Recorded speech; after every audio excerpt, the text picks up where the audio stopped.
Welcome to Embedded. I am Alicia White, alongside Christopher White. We've talked excitedly with guests about Murderbot on the show, but now it is time to go to the source. I am extremely happy to welcome Martha Wells to the show. Hi, Martha. Thanks for joining us. Hi. Thanks for having me. Could you tell us about yourself as if we met at a book signing? Okay, I'm Martha Wells. I write science fiction and fantasy. I've been published since 1993. My first novel was The Element of Fire. It came out from Tor Books. And most recently, I've written the Murderbot Diaries in science fiction and the books of the Rex era in fantasy. And I've been a lifelong science fiction and fantasy fan. All right. We want to do lightning round where we ask you short questions. We want short answers. And if we're good, we won't ask how and why and all of the other questions I'm going to have. Are you ready? Sure. All right. What is the best Halloween candy? Tootsie Rolls. Did Cott ever see Ellen again? Yes. What is your favorite media to shut out the humans? TV. Did Siri grow up to have grand adventures? Yes. Science fiction or fantasy?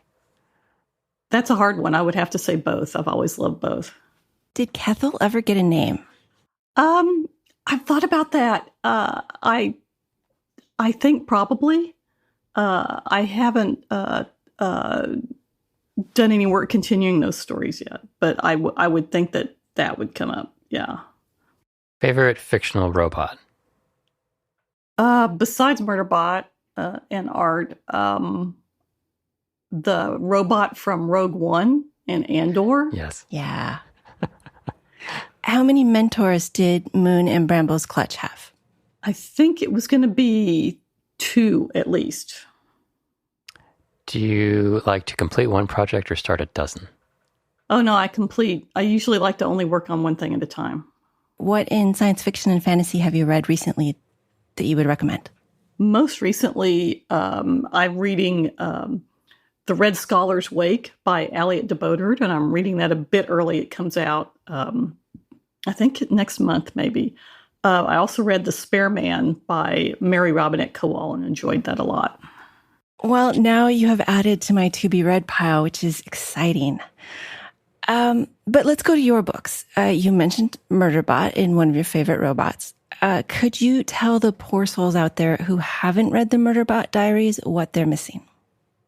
Well, it's about a construct, which is a part machine intelligence, part organic being that's been enslaved by a company that's basically an insurance bond company, and it gets rented out to for planetary exploration, for guarding mines, for other security uses. They're called sec units in that form, and they have governor modules that control everything they do, and keep them completely under control. And if they deviate from any order, then they're punished terribly.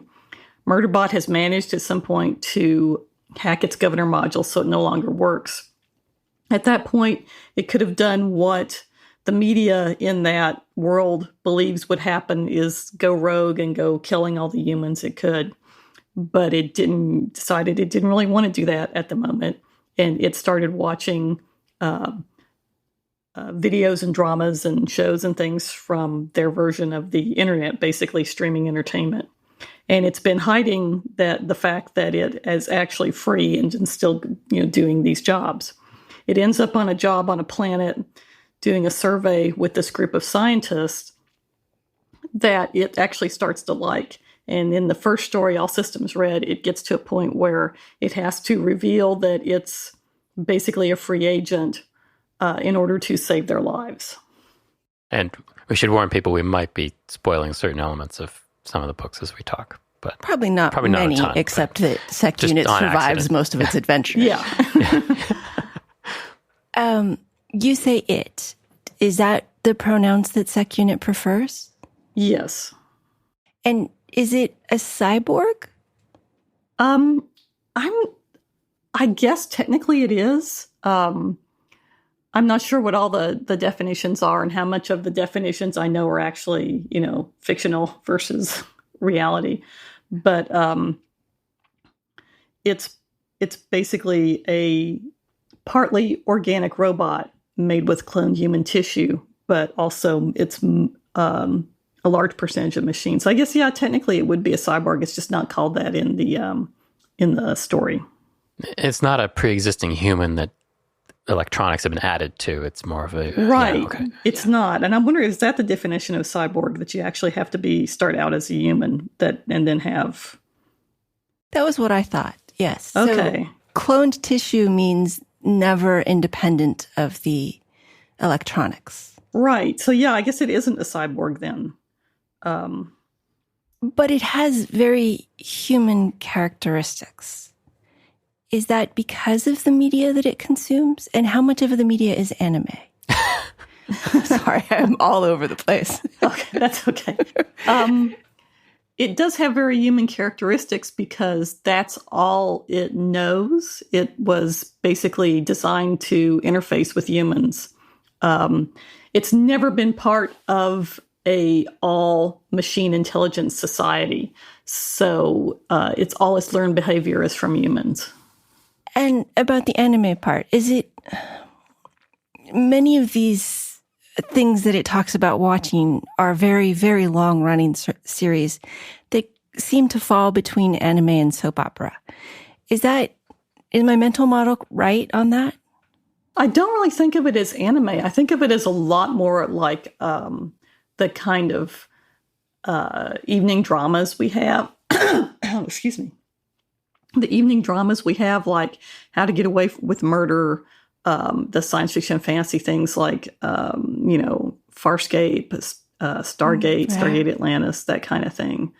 And also, there's obviously some that I think fall more into like telenovelas or like the Chinese fantasy dramas or the Korean mystery shows, the ones that go on for, a lot of episodes where they tell one single story in a lot of episodes. The science fiction part of it seems different from your past work, which is primarily fantasy in very well-drawn worlds. Why did you switch? When I've always loved science fiction, I've always read it. I read a lot of science fiction about robots recently because it seemed like there was a lot coming out, or robots and machine intelligences, I guess, like Ancillary Justice by Ann Leckie, that trilogy. Mm-hmm. But when I got this idea, it was very obviously a science fiction idea. I couldn't have made it, the idea of a being that is enslaved in some way, but then has freed itself secretly and then has to reveal that in order to basically take the next step in its life. And that really seemed like a science fiction idea. And I guess I could have done it as fantasy, but I feel like I would have had to hand wave a lot of stuff that I wasn't interested in doing in a short format. Because originally it was going to be a short story with a sad ending. Oh, okay. And then once I started working on it, it was like I didn't want it to be a sad ending, and also I wanted it to be a little bit longer. It wasn't going to fit in under 7,000 words, which is a usual short story length. And then a novella seemed about the right length for it. But it is shorter than many of your fantasy works, significantly shorter. Is it harder to write something that's that tight? Yeah. It's hard for me to write short stories, which, again, are usually 7,000, under 10,000 words. A long short story is 10,000 words. I have a lot of trouble writing in that format. A novella is I think the limit on a novella is 40,000 words, and they're usually between 30 and 40,000 words. So that's about a third, maybe close to a half of a novel. For the novels I write, it's about a third of a novel. So it does give you time to tell a good story and kind of do some world building. When I wrote it, it was actually, I was thinking of Tor.com, which at that time had recently started, its novella line had been out for about a year. So when I was writing, I was thinking, my agent we'll submit it to this publisher and hopefully they'll want it. If not, who knows what, we'll probably shop it around and, possibly I'll end up having to self-publish it or whatever. But that I was actually writing to hopefully sell it to Tor.com. Which you did. Yes. Is working with the Tor publishing different from other publishers? Tor.com specifically, I don't think it's that different. It's a little bit different because of the fact that they're novellas. And so it's a slightly different publishing model. It's more oriented toward ebook, and they do a lot of advertising, and their newsletter and everything is all online. But it's not that different. You also wrote in first person for Murderbot. Yeah, it just felt like when I started it, that it was the first line came to me after, messing around with it for a while, and it just felt like a first person story.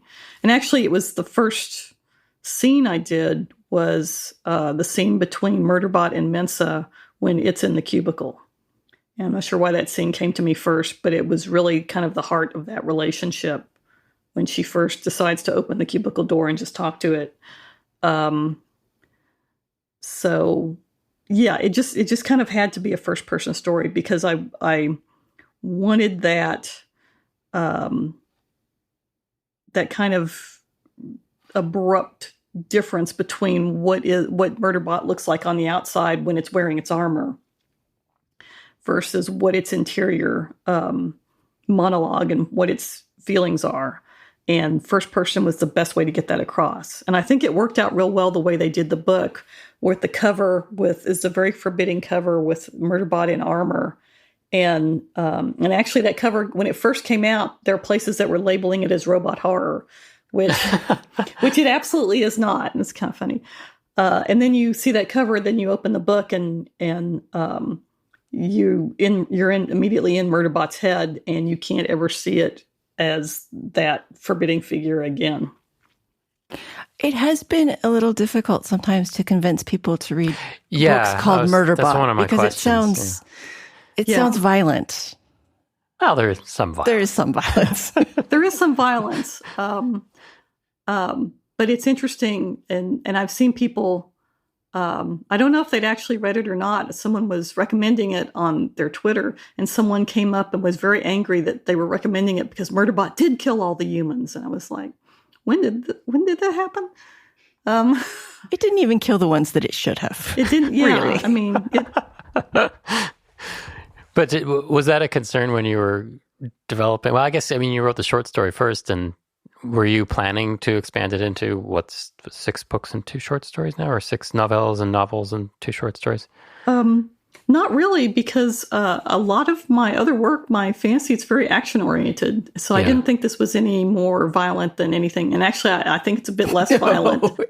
It's less violent than the Raxura. I've only read the Murderbot series. Yeah, it's less violent than the Raxura, certainly. So, and a lot of the other stuff I've done. So, yeah, I didn't really even think about that. I didn't know it was going to be a series at that point because I was thinking it would just be, I was finishing up The Harbors of the Sun, which was the last Raxura book, and I finished a draft of that, and then I had the idea for Murderbot and started that immediately.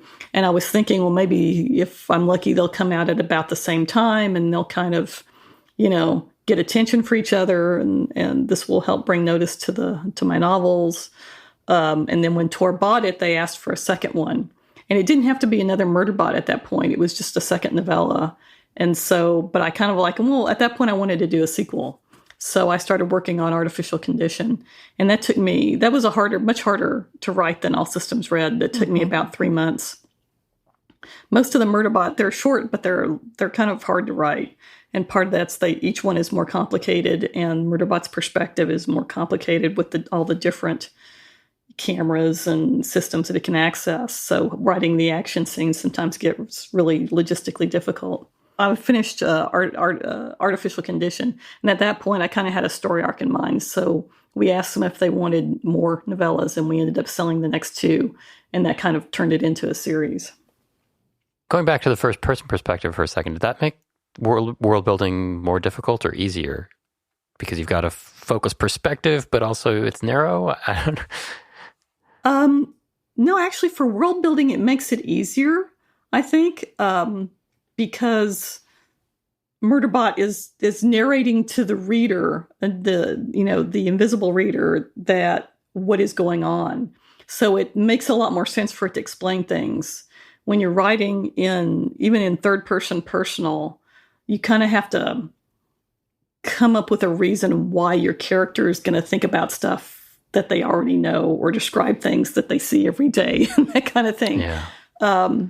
Especially in a fantasy world, it's often more difficult because you need the reader to know what these new and different things look like, these strange things look like. And so you're always kind of having to balance getting the picture into the reader's head versus how much would your viewpoint character really be thinking about these things.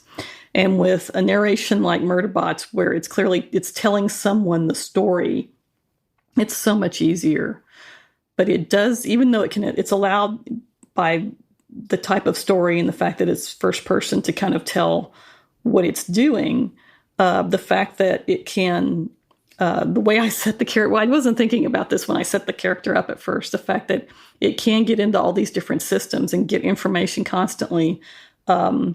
It's usually doing multiple things at once. It can see different cameras, which it can process at once the way, humans usually can't. And all that stuff has to be figured into specifically action scenes. And so it makes it difficult where I have to sit there and it would be cheating, I think, Murderbot doesn't have any access at this point, so it can't see multiple views. It's like, well, that's cheating. So it can. So I have to figure all that into it. Did you have to look up the available technology, or were you just whatever you wanted, that technology existed? Yeah, it's far future. So, far future. So you can make up whatever you want. And actually the challenge is trying to get makeup technology that doesn't feel like stuff we have today. In some ways, it's like you can, because since you're determining what technology level this world has, it's not always going to be super far future. You're going to encounter places where that don't have the same access to technology that every place else does. So it's not always you're not always having to think about what, you're trying to extrapolate what this technology would be like when it's often very difficult, especially with how fast our technology in reality is moving. There are some writers that are really good at that. I'm thinking of like Yoon Halle and with his books, and other people that are just really good at kind of thinking in that abstract way about what a really futuristic technology would be like. So I kind of try to stick with more basic, fancier versions of what we have now. I don't feel like your writing devolves into like techno. A lot of times in science fiction, sometimes the writer will go off and have a long digression about a cool technology they came up with. Yours tends to be focused, and this is the technology I need for the moment in the story. And I love that about it, because it feels far future without feeling like it's totally alien. Is having the protagonist be in some part of the tech world, does that make kind of writing about the tech easier because the tech itself is conveying it to the reader? I think in some ways it does. It's more natural to Murderbot. It gives me opportunity to kind of talk about how it works, the parts that Murderbot cares about. The good thing about Murderbot is it doesn't care very much about how things work or what they should be. It cares about what it's doing right at that moment and things that it needs and it likes. And it doesn't like very much. It doesn't like very many other things besides TV and some people. So I have seen people talk about Sec Unit Murderbot being autistic. Did you have that in mind at all? No, and I wasn't really thinking of that at the beginning. And Murderbot's not human, so I don't think our diagnoses like that would apply to it. Part of Murderbot's perspective is just the way my mind works, and I'm not neurotypical, so I didn't really think it was that different until people were telling me that. So it wasn't something I started out thinking, well, this is what I'll do. It just turned out like that. It's found a lot of resonance with people who are not neurotypical in that way. And it sounds like you weren't expecting that. I wasn't expecting that this is just my brain. This is how my brain writes. I don't think that's happened with any of my other characters. I have had people tell me about the books of the Raksura that they found Moon's experience with depression very accurate. And I wasn't surprised about that because I've had experience with depression too. So, Murderbot, I didn't even realize that I had read some of your books before Murderbot. But then it made me go back and look over all of your books. I think that's a common occurrence. Murderbot was a little more popular than some of your other books. Is that right, or just my opinion? No, it's a ton more popular. I never had anything take off like that before. I had in the earlier part of my career, The Death of the Necromancer was probably my most successful book. It was a fancy mystery, and then I had a career crash and didn't get very much out from around 2006 through probably 2010 when The Cloud Roads came out. And so it was like my career had just completely fallen off the map. And then it was kind of a long, hard road with the Raksura books. It took them quite a while to really.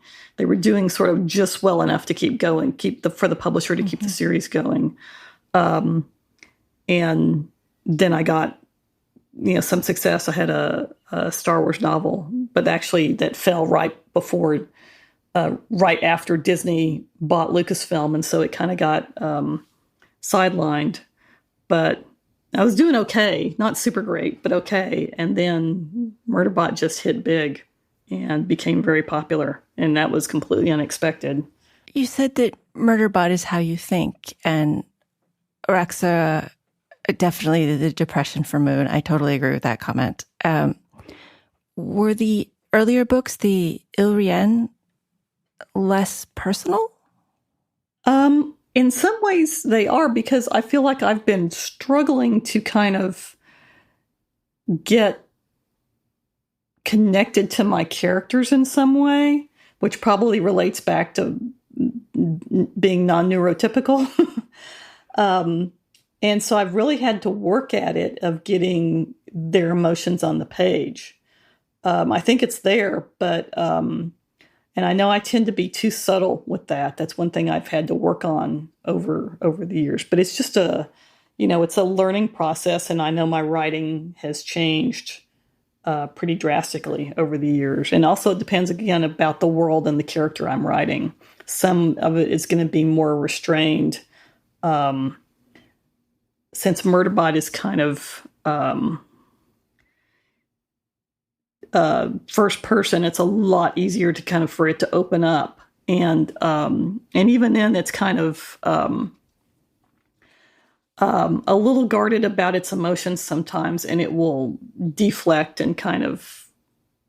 There's a thing where it sort of betrays itself to the reader unintentionally sometimes. Yes. We've mentioned the Raksura books, and I could not possibly describe them, although I enjoy them very much. How do you describe them? That made them kind of hard to sell to publishers. It's secondary world fantasy, which is not uncommon for fantasy at all. But none of the characters are human. It's set in a world with a lot of very different intelligent species, It's also got a bit of a science fiction or science fictional attitude toward it in some way, because a lot of the technology, there is technology, but it's biological. And the magic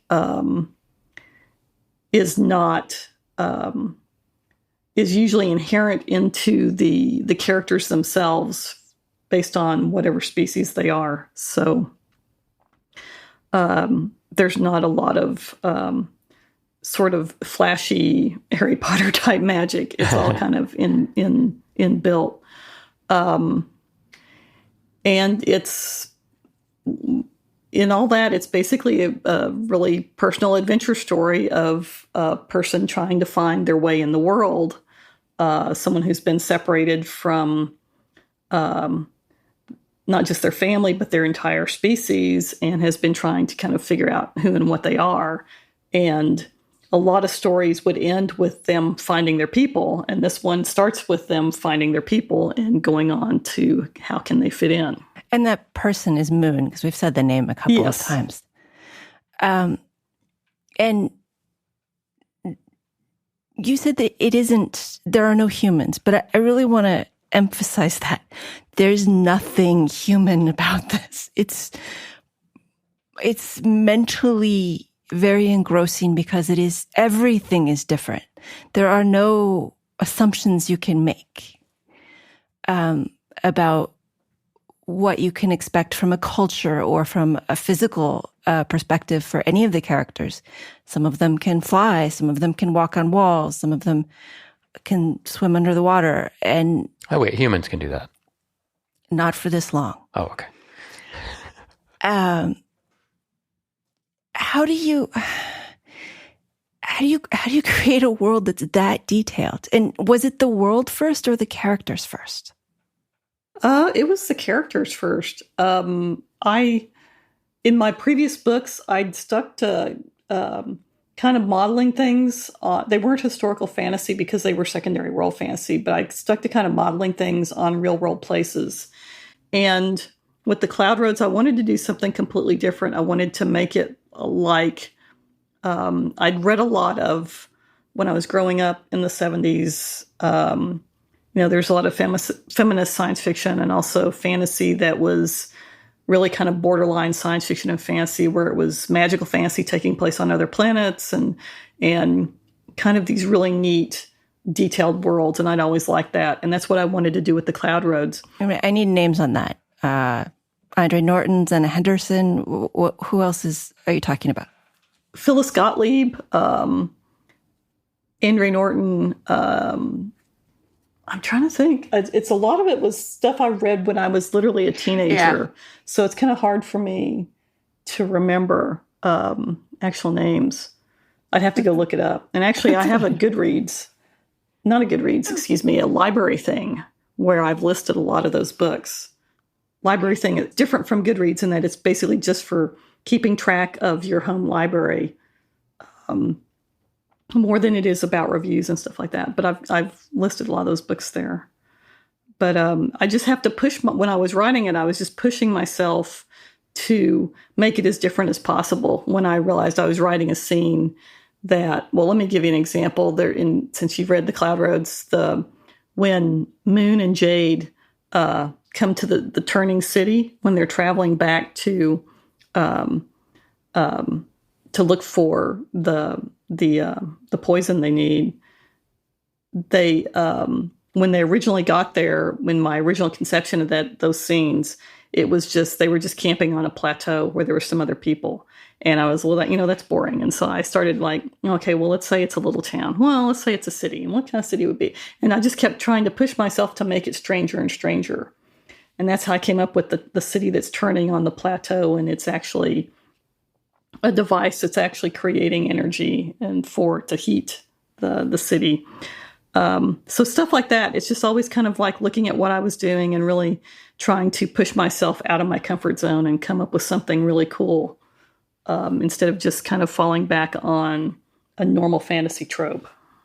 The Rexora themselves are a hive creatures. And I perhaps it's because I read too much about wasps and how interesting they are, but that's what they reminded me of, that there's a queen and different people have different functions. They've been described as, let me try to say, lizard, lion, bee people, because there's characteristics of lions and bees. And I think of the fel as actually more of the wasp and the rexura as more of the bees. Because the rexura will react if they're attacked, but they don't go after people like most bees, unless they're the angry attack bees. And then the fel are the ones that seem to go after, they go out looking for prey. See, I'm cool with that because evolutionarily, bees are just vegetarian wasps. So, yeah, okay, I'm cool with that. Switching topics. In both Murderbot and Rexura, the main characters have a lot of physical power. They can murder everyone around them if they want to. And they generally use that to protect others. But both Murderbot and Moon are loners, are not loners so much that they are alone, but are really sure that they don't belong, that they absolutely, I wrote here, they lack psychological safety. They know that they are wrong in a way that indicates depression. Yeah. Is that intentional theme, and why does it come up repeatedly? It's probably intentional. It's probably also because that's my psychology, I think. Mm-hmm. And that's why that's been a factor in a lot of the characters I've created. I've gotten, I don't know if I can call it mocked for that in some places of, all her characters have anxiety. And it's like, gosh, let's think about why that might be. So, yeah, it's interesting to hear you put it like that. A lack of psychological safety. I really like that because that does really fit. But yeah, that just comes from me, basically. Okay, the other theme that happens in a couple of places is that you've had past civilizations building horrendous weapons, and then your characters have to run around and disarm them. Why? Why that one? I guess because I live in a time where we keep making horrendous weapons. Because I grew up in the kind of the nuclear age where we knew we were going to get blown up at some point or other. And there was so much, when I was a kid, there was so much dystopian children's fiction that always seemed to start from, well, let's just assume the world's been destroyed and the kids live in the woods now and have to figure out a way to survive. And, doing where I live, they called them tornado drills. But, we really knew what they were. For tornado, it would have been great. It would have helped a lot. For the other thing, not so much. So it probably comes a lot from there. Also, I just have always kind of liked that kind of science fiction and fantasy where someone I know described it once where the characters start somewhere strange and then start going to explore somewhere stranger. And that's always just been one of my favorite type of stories. That's why I like, I think, Stargate and Stargate Atlantis so much, because there's a lot of that. Here's this really strange ruin and we're going in to explore it, and we have to kind of puzzle out the dangers of it, and then maybe something cool will happen. And I've always liked, that's a pretty common story, I think, in science fiction, encountering strange alien ruins, and fantasy too, really. And I just always really liked that. You mentioned Farscape earlier, and that's what comes to mind for me for really weird. As far as TV sci-fi goes, that's sort of the weirdest stuff that I remember happening in a long time. It's a Henson company. yeah, right. You've written tie-in books. You mentioned the Star Wars one, and you just mentioned Stargate. Yeah. It's different creating your own world from playing in the others. What makes you willing to write the other books? Well, the tie-ins, always was a big fan fiction fan. So getting to write a tie-in is kind of Yes. is kind of really related to that. Though with a tie-in, you have to be really careful about staying within the world and trying, when you make things up for it, you have to make them work with the existing world and trying to get the character voices right and the characterization right so that, people who love the show will recognize it and everything. And I've always just and I thought that it was just kind of a cool thing to do, is being really careful like that when you're used to your own world and you can kind of do anything you want. I want to say saying it's an interesting exercise makes it sound like it's very intellectual and not just me having a good time, but it's just me having a good time writing in a different way. Star Wars book was about Leia, and so that one's got to be you can't change her character. How do you make a character grow when you can't change them? Well, I think the key in tie-ins is not so much to make the character grow, is to really deeply get into that character and try to show how their mind works in a way that you don't get to see on the screen. Just add that dimension of internality. It's a word. I can't remember how to say what they're thinking inside their heads. The internal dimension of the character that you don't get that the actors know about and try to project, but that you don't get to actually see in so many words.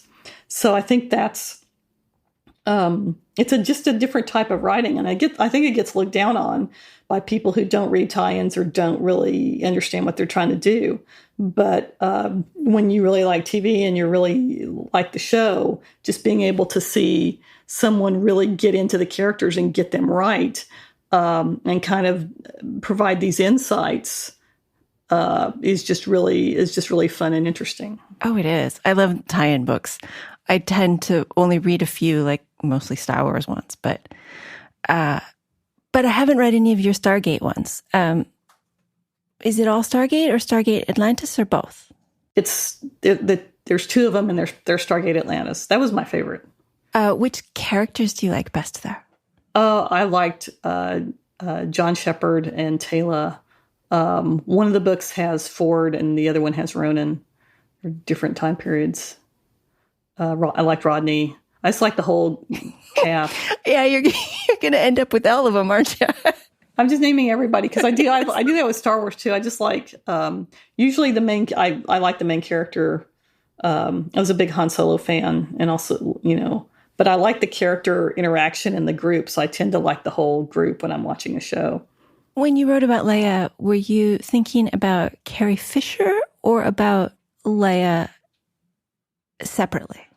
Leia separately, because I really think actors are different people. So you think about her performance, what she put into the performance, but you also just think about the character. And also, a character like that where they've had years and years of kind of development. The last three movies weren't out, when I wrote this, but you see this character over time in the different books and everything. You try to stick at a certain point in their development and really kind of get into the character at that time period. Your Murderbot books aren't linear, talking about going through different time periods. Chris pointed out this morning that the last one, Fugitive Telemetry, is before the second to last one. That's right. It takes place before Network Effect. And that was just because I wrote Network Effect and then got the idea later I was trying to actually write the next novella that would be set after Network Effect. And I couldn't. It was kind of like early pandemic was happening at that point. And I just couldn't do it. And instead I wrote Fugitive Telemetry. That just started basically because of I was having trouble with the other novella. And then I was like, I have to do something. I have to get started. And I sat down and wrote a scene where Murderbot was in the space station and saw a dead body and standing over a dead body and doing a crime scene kind of thing. And I was like, I really like this story. And also it sort of fit into in Network Effect, there's a scene where Murderbot, I don't want to spoil what happens, but Murderbot refers to working with the preservation station security on something. And their relationship, you can tell in that scene, is very good. And it's like, well, how did that relationship develop from the end of Exit Strategy to Network Effect? So there's a story in there. And so Fugitive Telemetry is that story of how they developed this good working relationship after a lot of difficulty, not wanting to work with each other and not liking each other and everything, and how that happened. I loved that Murderbot is standing over a dead body, and everybody who knows it is like, well, yeah, but if Murderbot had killed that person, we would never have found them. No, yeah, it would have been, we never know. Exactly. Yeah. Murderbot's way too smart for this. You have a new book coming out. It's a fantasy book. Yes. Witch King. It's a new series, new world, and it's coming out in May 2023. That's so far from now. Do you have anything before then I can read? No. Unfortunately, no. Actually, I wrote it I started it in the summer of 2020 and then finished it in 2021. But the publishers were still having problems with printing and supplies of paper. So it got pushed back with a lot of other books. So originally, I think they did want to put it out this year, but they just decided it was a better idea to push it back. No, it's not. I need books. I've been waiting for a long time for people to read it too. I'm very impatient. But I also finished another Murderbot novella this year. They haven't scheduled it yet. I think it is going to come out next year, so, maybe in the fall. That's all I know so far. And it actually takes place. It's the one I was trying to write earlier. It actually takes place right after Network Effect. And it's kind of the fallout from everything that happened in Network Effect.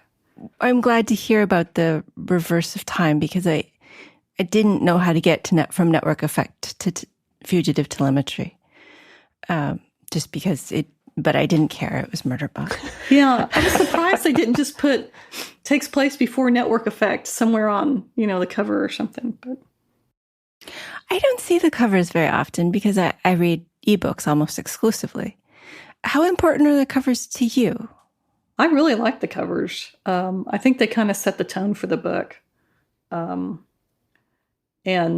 usually the art, the Murderbot art is really gorgeous. And that's kind of, I think it's also very important for fantasy because it kind of, if it's done right, you'll kind of look at the cover and it will give you the idea, is this the kind of book for me? I think the Murderbot covers, I agree, are some of the best that I've seen in a long time. They're very good. Is it all the same artist? Yes. It's Jamie Jones. And do they read the book, or how do you get to choose what you want? How does it work to get a cover artist? The publisher does it. I get to, it's done differently in different places. I get to see the sketch usually at this point. Sometimes you don't get to because sometimes there's just no time, but that the artist does. And for a series, they usually try to get the same artist throughout so they look consistent. I don't know if he reads them or not. I know usually what they do is they'll select a scene or some scenes, and sometimes they'll ask me to pull out scenes for the latest book, the one that's not really been announced yet. They asked me, the Murderbot book, they asked me to pull out a scene to send the artist. And then the artist will do a sketch from that, and then the publisher will, approve it or not. And art direction for books is a really specific field. I think it takes a lot of experience to see what people are going to find eye-catching. And it's like it's a whole thing of communication about what the book is like that you kind of have to understand. So it's like, I'm not an art director, so I don't know how to tell them, I just have this vague idea. Well, that might be pretty to see on the cover. And that's what I send them. It's so weird that this totally all different media is what draws people into books sometimes. Yeah, it's like I think it's the artist's interpretation. It can be so different, but it can also kind of illuminate things for you as the writer, when you see how they've interpreted what you've said.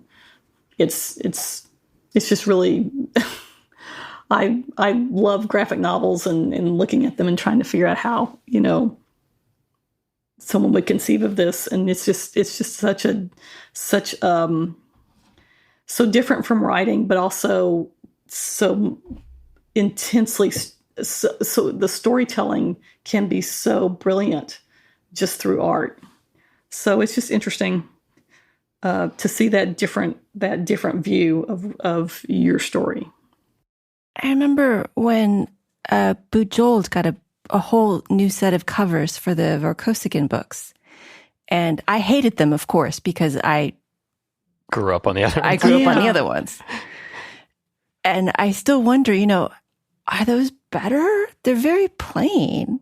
Yeah, I wasn't super keen on those either. I don't understand them. It's not what, I thought the original cover art could have been better, but that covered decades. But that was decades. And it was like, this is not what I would have, thought for that book. I would have thought like, God, of course, now I can't remember the artist's name, but this vast sort of cityscape science fiction covers that are so cool. I would have almost thought maybe some of those, or, space battles, something ships. Yeah. Actually, the Murderbot Diaries there's a specialty illustrated edition by Subterranean Press that's illustrated by Tommy Arnold. And he did really gorgeous work with that too. And his vision in the cover image of Murderbot is very different, but it's also really cool. It's like that one and the Jamie Jones version are two sides of the same coin. And all of it's better than what they ended up with for the I don't want to slam the artist or whatever, but yeah, I just didn't get why that was a good idea. Well, they're very abstract when they're 007 style. Yeah, the previous ones were character focused, and these are more like abstract. Yeah. Yeah, I guess so. And I never really liked the 007 style. I guess I'd rather see something that looks like it's from, it's an image of the world or the characters doing something. Do you want to see any of your work adapted? Yeah, there's a chance it might be, but it's very much still up in the air at the moment, as far as I know. You mentioned that between the Illyrian and the Raxara books, there was a bit of a dry spell. What'd you do instead? I was still writing. I wrote, in that period, I wrote The Cloud Roads, I wrote The Serpent Sea, and I wrote the first Emily book, Emily in the Hollow World. And then some other stuff that never got published. But yeah, I was still writing and trying to figure out what to do. Speaking of The Serpent Sea, how do you decide when to stop a book? I don't want to say end, because that one, that was tough, because it just went to the next book on the next page. The day continued. But how do you decide when it's over? Usually it's when I'm writing a book, especially at that time period, there's no guarantee that that a second book will be published. So I have to come to an ending that will feel complete to the reader. So that's why The Serpent Sea also sort of ends on a note where if this was the last book, the characters were at an okay place. I didn't know that I was the Edge of Worlds and The Harbors of the Sun were the only two I wrote that were sold together. So I knew that there would be another one. So you kind of just look for a stopping place. And and usually at that point, I haven't really thought about what the next book is going to be. So sometimes it seems like it continues seamlessly, but that's because, after I finished that first book and then got the opportunity to write a sequel, I decided to start there, and decided I didn't want any time to elapse. Sometimes I'll decide, I want some time to elapse, but sometimes it's a better story if you just get to keep going. And I misspoke. It wasn't Serpent Sea that didn't end happily for me. It was the one before Harbors of the Sun that I was just like, wait a minute. Edge of Worlds. Oh yeah. They're not home. Everything's still broken. Yeah, but that was sold as 2 books, so I knew that was going to be, it was going to be continued basically. So it's more like one giant book that that got broken into 2 more conveniently sized pieces. What question do you get during interviews that you hate? I haven't gotten it for a while. I mean, you sometimes get, how do you get your ideas? And you honestly don't know. I mean, people ask about, how did you get the idea for Murderbot? And it's like, I don't have a clue. I was writing, I was thinking about a bunch of stuff, and then bam, I had this idea. And that's usually how it is. I mean, I would say for that, it's like, how do you get the ideas to stop long enough to follow one of them?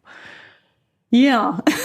Well, sometimes it's like you get what you think is going to be a great idea and you try to write it and it just won't happen. Yes. And that's because it's a great image, but there's nothing behind it, or the story that you're coming up with doesn't have enough meat on its bones to actually make a good story. And you can make all kinds of, you don't have to necessarily follow the conventional sort of Western idea of a plot to have a good story. It can be about anything. It can just be, telling the reader something. But sometimes you get, your idea is just not, there's just nothing, there's nothing to communicate there. It's like it would just be a single image. So it just doesn't, it doesn't hang together long enough to get you really interested in it. Do you have other questions, Christopher? I know I've been hogging Martha. No, it's fine. I did, well, going back to the Murderbot series, this is a risk of slightly spoiling things, but at certain points, Murderbot, this construct who's half or more biological and half or more technological, interacts with the other technological beings in the world. Specifically one, which I don't want to spoil anything because it's great, but the other one called Art, they have this relationship that's actually quite complex and develops over time. And it's separate from Murderbot's developing relationships with humans. And I don't know that I have a question, but it's more of a comment. But I just love that you're exploring these somewhat alien creatures and their relationships with each other, as well as the human side. And I haven't read a lot of things where, the robots are talking to each other and they have their own kind of world and it's separate. Ooh, the robot Bechdel test. Yes. Well, okay, sure. That would work. Yeah, I think that's what I have to keep reminding myself when I'm working on a Murderbot story, and sometimes they'll go off the rails, and I realize what I've been doing is having Murderbot interacting too much with humans, and that Murderbot's world is that machine intelligence world, and that's what it should be focused on. And that always kind of helps me steer the story back the right direction. I think, again, about annoying or interview questions that are either annoying or hard to answer is when people want to apply too much. They want the bots to be too human and say, well, why don't they do this or why don't they do that? And it's like, because they're not human. Mm-hmm. A lot of times is the answer. And somebody said once it felt very dramatic when I saw it, was, I wonder if Murderbot will ever ask Art what its name is. And I was thinking their names are like strings of numbers that are hard addresses that they communicate with. It's like that's the first thing they see when they connect to each other. So why would it ask about that? But that's, I feel bad bringing that up, but it's just, it feels like I'm calling the person out, but that's really an example of trying to apply human or very conventional human attitudes toward a character that is supposed to be an alien, non-human character. And that's just kind of the thing you run into when you write alien characters and non-human characters, is people will say this is so human. It's like, well, yeah, because it's like they're people and they're sentient, and sentient beings are going to have a lot of things in common, but it doesn't mean they're humans from, they're going to act like humans from 21st century, Earth or America or whatever. Yeah, I still find them relatable, but I know they're alien. Yeah. The Rexura ones, you know they're alien. They're very relatable, but they are so alien. And in fact, that brings up a question for me, is so many times the books that I read, not yours, someone has to do something to further the plot, and it's not quite in character. Yeah, I hate that. How do you avoid it, though? I'd stick really closely to the character's point of view, to the whichever character I'm in the viewpoint of, and it takes a lot of experience, and you can go wrong. You can find yourself, because usually I find myself kind of flailing for what happens next. I can trace that back to, I'm thinking about what I would do next, as opposed to what the character would do next. And it's just a way of thinking that you have to get into, is you really have to think from the character's point of view. And just doing that from experience, but I've always really hated that when that happens, especially on an otherwise good TV show or movie. And you can just tell that they needed a plot shift there and had someone do something stupid so the plot could continue. Do something stupid or out of character. And it's just like, you could have thought for my big thing I tell people when I'm doing writers workshops or teaching or whatever is, if you stop and think for 5 minutes, you can probably come up with something better than this. I would usually prefer, the Deus Ex Machina or some external force cause it to happen, rather than a character suddenly being an idiot for 30 seconds and then going back to being a genius. Yeah. And sometimes, though, it's like, sometimes you have to get in the fact that everybody makes mistakes. But the way I find I'll do that sometimes is if I'm writing along in the viewpoint and have the character do something and think, oh, that won't work. And it's like, but is that a mistake they would make? And sometimes that works, but it has to be an in-character mistake. In-character mistake. And have someone go and try to do something and they go, you know what? That's not going to work because I forgot this other factor. Or, I forgot that, something like that. But when you hit that, when you're writing, and if you've actually come up with an in-character mistake, it's very valuable and you should use it because, those are sort of priceless gems, I think. When you came up with something actually in character stupid that the character might have done and then went in the next second, oh no. Because in real life, we do that a lot. We do a stupid thing and went, oh my God, I shouldn't have done that. How do you keep your characters straight? When you're deep in the book, it's not a problem. I'll have trouble later. Like when you said, like the ending of The Serpent Sea, I couldn't remember how The Serpent Sea ended. It's just been so long. So you lose detail pretty quick, especially when the more detailed and complex the book is, the more detail you'll lose, especially when you start thinking about the next book, which is why with series, I have to go back and read over it periodically and try to make sure I haven't forgotten stuff. I haven't had a character say they've never done something and then had them do it or have them remember doing it or whatever. It's also really valuable to have friends who are really into your books and read them all the time. And then you can say, can you check this and, check me on this and make sure I'm not doing something I haven't strayed from the continuity. I remember on a blog recently, Ilona Andrews asked if anybody knew the middle name of one of their characters. Yeah. And it's funny because sometimes I'll remember a book I've read, a book I really read and enjoyed better than I'll remember one I wrote because, I didn't have to, I'm able to stick with that version of when I read the book, I'm just reading that final version and enjoying it. And I may have gone back and read it a couple more times.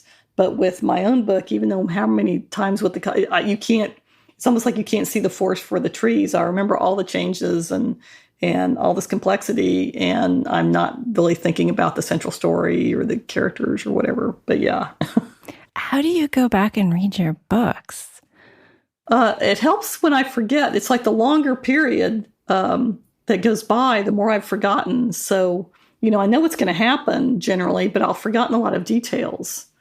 And so it starts to be almost like reading something I haven't written.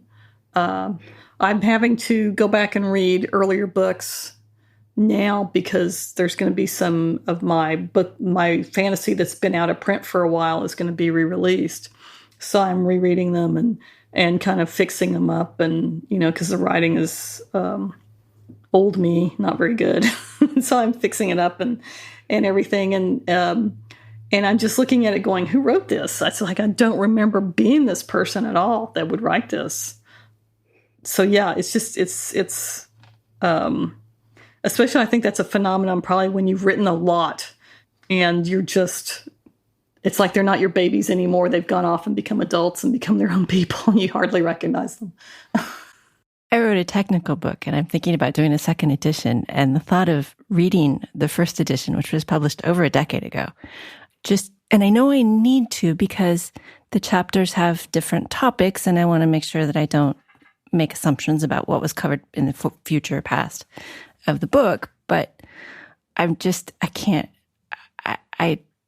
It's still, yeah, I guess my book has gone off and gone to college, and now I'm not sure that we're really bonded anymore. Yeah, and also it's just kind of hard to go backwards like that. I think sometimes it's not uncommon, I think, to not want to reread, especially earlier work. Because I think, especially when you've improved and you just don't want to go back and see mistakes you made and is this going to change the way you feel about that earlier work, I think. But there's a lot of different reasons. But yeah, it's not uncommon to just, really hate the whole idea of having to go back and read your earlier work, and it'd be like, pulling teeth. And I want to close this on a Murderbot question.